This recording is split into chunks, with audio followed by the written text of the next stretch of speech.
Hello అండి. Welcome to Pragna's kitchen. ఈరోజు function style వంకాయ బఠానీ కర్రీని ఇంట్లోనే చాలా సింపుల్ అండ్ టేస్టీగా ఎలా ప్రిపేర్ చేసుకోవాలో చూసేద్దాం. దీని టేస్ట్ అయితే నిజంగా చాలా బావుంటుందండి. ఇంకా దీన్ని ప్రిపేర్ చేసుకోవడం కూడా చాలా సింపుల్. మనకి అకేషన్ ఏదైనా సరే కూడా ప్రతి ఫంక్షన్‌లో వంకాయ కర్రీ అనేది కంపల్సరీ ఉంటుంది. మనకి వంకాయ కర్రీ అంటే అంత స్పెషలు. సో, మీరు కూడా ఒకసారి డెఫినెట్‌గా ట్రై చేసి ఎలా వచ్చిందో నాకు కామెంట్ పెట్టండి. ఇప్పుడైతే లేట్ చేయకుండా వీడియోలోకి వెళ్ళిపోదాము. ఈ వంకాయ బఠానీ కర్రీ కోసం నేనిక్కడ పావు కిలో లేత వంకాయలు తీసుకున్నానండి. మనకి ఈ కర్రీ రుచిగా రావాలంటే కంపల్సరీ లేత వంకాయలైతేనే మనకి టేస్ట్ అంత బాగా వస్తుంది. అలాగే నేను పచ్చి బఠానీ కాయలు తీసుకున్నానండి. ఈ కాయలైతే కనుక మనకి టేస్ట్ అనేది చాలా బావుంటుంది. మార్కెట్‌లో దొరికేవి ఇలాగ ఒరిజినల్ గ్రీన్ పీస్ కాదండి. యెల్లో బఠానీకి కలర్ వేసి ఇస్తారు. కాబట్టి దొరికితే ఇవి తీసుకోండి. లేదంటే గనక ఆ బఠానీనే యూజ్ చేసుకోండి. అలాగే ఇక్కడ నేను 3 మీడియం సైజు టొమాటోలను తీసుకున్నానండి. టొమాటోలు ఇంతకన్నా ఎక్కువైతే బాగోదు.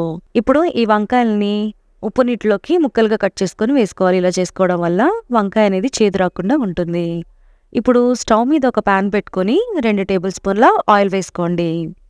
ఆయిల్ హీట్ అయిన తర్వాత హాఫ్ టీ స్పూన్ ఆవాలు, 1 టీ స్పూన్ పచ్చిశనగపప్పు, హాఫ్ టీ స్పూన్ చాయ్ మినపప్పు, అలాగే 2 రెమ్మల కరివేపాకు, 2 గ్రీన్ చిల్లీస్‌ని నిలువుగా కట్ చేసుకొని వేసుకొని ఒకసారి బాగా కలుపుకోండి.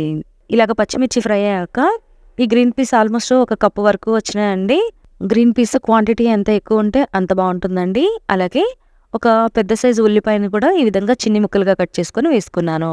గ్రీన్ పీస్ అనేది మీరు లాస్ట్‌లో వేసుకున్నా కూడా కుక్ అయిపోతుందండి. అంత ఫాస్ట్‌గా కుక్ అవుతుంది. కానీ ఇలాగా ఆయిల్‌లో ఫ్రై అయితే మీకు దాని టేస్ట్ అనేది చాలా బావుంటుంది.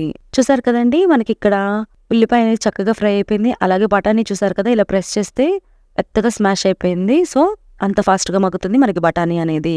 ఇప్పుడు ఇందులోకి మనం ఉప్పు నీళ్ళల్లో వేసుకున్న వంకాయ ముక్కలన్నిటిని కూడా ఇందులోకి వేసుకొని మంటని హై ఫ్లేమ్‌లోనే పెట్టుకొని దీన్ని ఈ విధంగా కలుపుకుంటూ ఉండాలి. వంకాయలనేది ఇలాగా నూనెలో వేగితేనే టేస్ట్ వస్తుందండి కర్రీకి. కాబట్టి మూత పెట్టి మగ్గపెట్టకుండా ఇలా వేయించుకుంటూ ఉన్నారంటే గనక కర్రీకి మంచి టేస్ట్ వస్తుంది. ఈ వంకాయలు సగం వరకు మగ్గిన తర్వాత పావు టీ స్పూన్ పసుపు వేసుకొని మరొకసారి బాగా కలుపుకోండి. ఈ విధంగా కలుపుకున్న తర్వాత ఈ వంకాయ ముక్కల్ని సైడ్‌కి జరుపుకోవాలండి. ఇలాగా జరుపుకున్న తర్వాత టొమాటోల్ని ఈ విధంగా కట్ చేసుకొని వేసుకోవాలి. అలాగే రుచికి సరిపడినంత ఉప్పు వేసుకొని ఈ విధంగా కలుపుకుంటూ ఉన్నారంటే టమాటాలు చాలా ఫాస్ట్‌గా మగ్గిపోతాయండి. వంకాయల్లోనే వేసుకొని గనక టమాటాలు మగ్గించుకున్నారంటే వంకాయ అనేది బాగా చిమిడిపోతుందండి. మెత్తగా అయిపోతుంది. కాబట్టి ఇలా సైడ్‌కి జరిపి చేసుకున్నారంటే గనక వంకాయ ముక్కగానే ఉంటుంది. అలాగే టొమాటో కూడా మగ్గిపోతుంది. ఇప్పుడు ఇందులోకి ఫ్రెష్ అల్లం వెల్లుల్లి పేస్ట్ ఒక హాఫ్ టీ స్పూన్ వేసుకొని ఇది పచ్చివాసన పోయేంత వరకు బాగా కలుపుకోండి. ఇలాగా ఒక 2 నిమిషాలు బాగా కలుపుకున్న తర్వాత ఇందులోకి 1 టేబుల్ స్పూన్ కారము, 1 teaspoon garam masala, half teaspoon ధనియా పౌడర్ వేసుకొని మరొకసారి బాగా కలుపుకోవాలండి. ఈ మసాలాలన్నీ బాగా కలిసిన తర్వాత ఒక టీ గ్లాస్ వాటరు, అలాగే అరకప్పు కొత్తిమీరని వేసుకొని మరొక 2 నిమిషాలు గనక బాగా ఉడికించుకున్నారంటే మనకి వంకాయ బఠానీ కర్రీ అనేది రెడీ అయిపోతుందండి. చూసారు కదా! ఈ విధంగా ఆయిల్ పైకి వస్తుందంటే మనకి కర్రీ రెడీ అయిపోయినట్లే. నిజంగా చెప్తున్నానండి, దీని టేస్ట్ అయితే చాలా చాలా బాగుంది. సో, డెఫినెట్‌గా మీరు కూడా ట్రై చేసి ఎలా వచ్చిందో నాకు కామెంట్ పెట్టండి.